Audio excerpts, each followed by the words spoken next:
It is Women's College World Series time, always a fun time in Oklahoma City.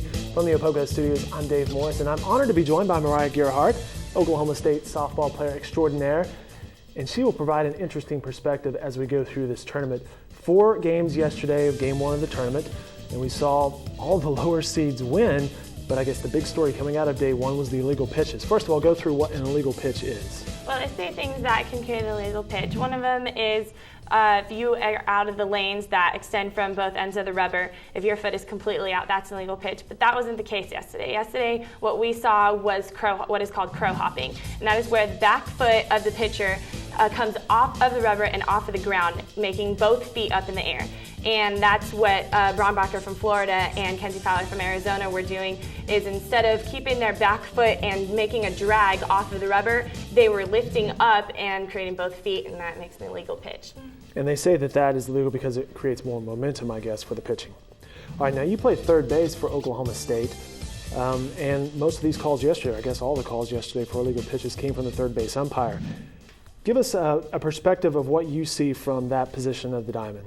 Well, ironically, you really can tell exactly from that angle, and that's why it is the third base umpire that makes that call most of the time, and especially if you're in the third base dugout. And that's where we were able to see, actually, it happened to a lot of pitchers at the beginning of the season, probably in early March in our tournaments, is when it started being called a lot. And they were really strict during that tournament, and primarily because they're being strict now. I mean, it's been really strongly enforced this year, and I'll say you really can tell from that angle if their foot is completely off the ground. If you can see air in between the foot and the dirt, I mean, it's not that hard to miss. Game 1 yesterday saw Hawaii, and you have friends on that squad, take out Missouri. Take us through that game. Well, that game was very intense, probably my favorite game of the day. And basically, I would say Hawaii went in dramatic fashion again. I would say it was a really tight game. I would say Hawaii went up and then Missouri went up. And Missouri pretty much kind of had to hold Hawaii in the 7th inning. And Hawaii, once again, dramatic fashion, 2-run home run to put them ahead. They held Mizzou in the last inning and came out with the win. Hawaii plays UCLA tonight at 6 o'clock at Hall of Fame Stadium. Hawaii's been living by the long ball all season.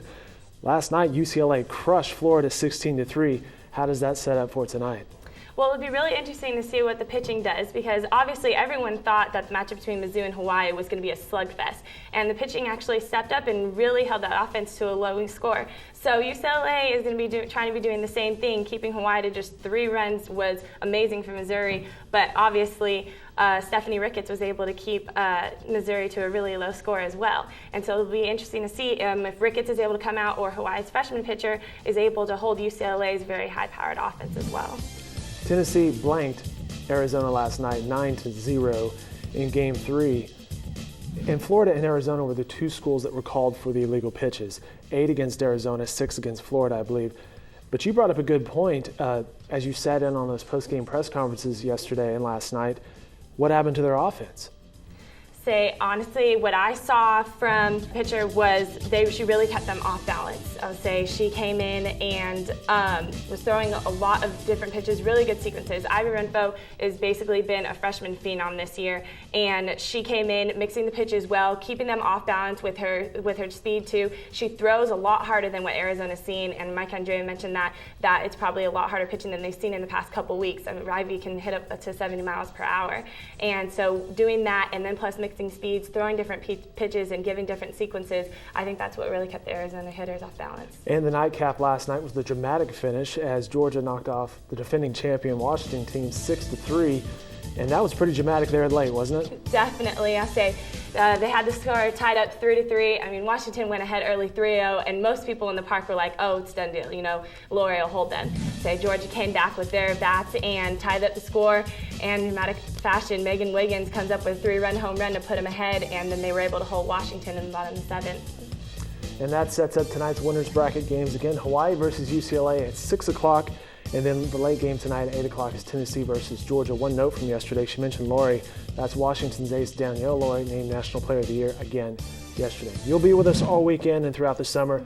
It's great to have you for the softball coverage, so thank you very much for that. Thank you. Enjoy the games, everybody.